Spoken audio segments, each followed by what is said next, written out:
আমি তোকে সমর্পণ করে দিলাম শ্রীবাসের পরে, ওখানে লেগে থাক।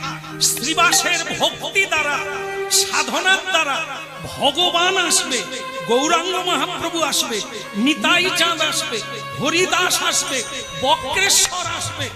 তুই তাদের চরণ ধুলি পাবি যদি শ্রীবাসের বাড়িতে থাক।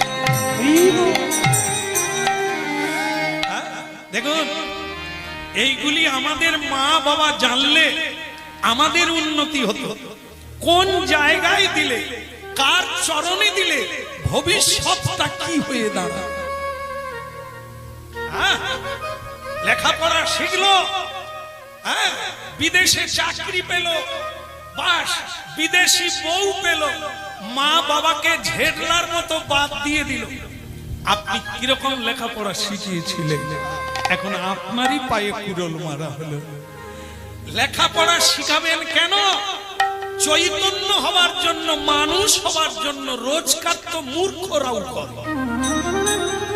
যে পড়াশুনো জানে না সেও টাকা গুনতে জানে, সেও রোজগার করে। আর লেখাপড়া করেও রোজগার করবি, জ্ঞান থাকবে না, বিদ্যা থাকবে না, চৈতন্য থাকবে না। ও লেখাপড়া আর ওই মূর্খ একই সমান। এই জন্য কি ওই যে আপনারা বলেন যে কি বলেন, সতের গামছা বোয়া ভালো, সকলেই জানে। তাহলে কি সৎ লোকের সঙ্গে থাকলে স্বর্গে বাস হবে, অসৎ লোকের সঙ্গে থাকলে একদিন জেলে যেতে হলেও হতে।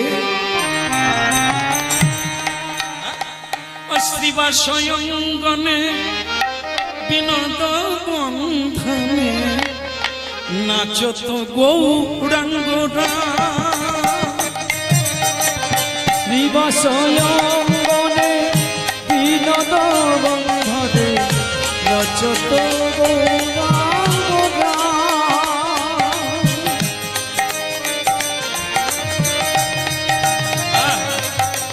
তাই গৌর হরিব। আজকে যার জন্মদিনে কীর্তন হচ্ছে, সেই মা আমাদের খেতে দিচ্ছিলেন, ছেলের মা। তাকে বললাম, মা আজকের অনুষ্ঠান কি উপলক্ষে? সেই মা বললেন, আমার ছেলের জন্মদিন, আপনি আশীর্বাদ করবেন, আমার ছেলে যেন 10-এর মধ্যে একজন মানুষ হয়, যেন কৃষ্ণ ভক্ত হয়। কথাটা শুনে ভালো লাগলো।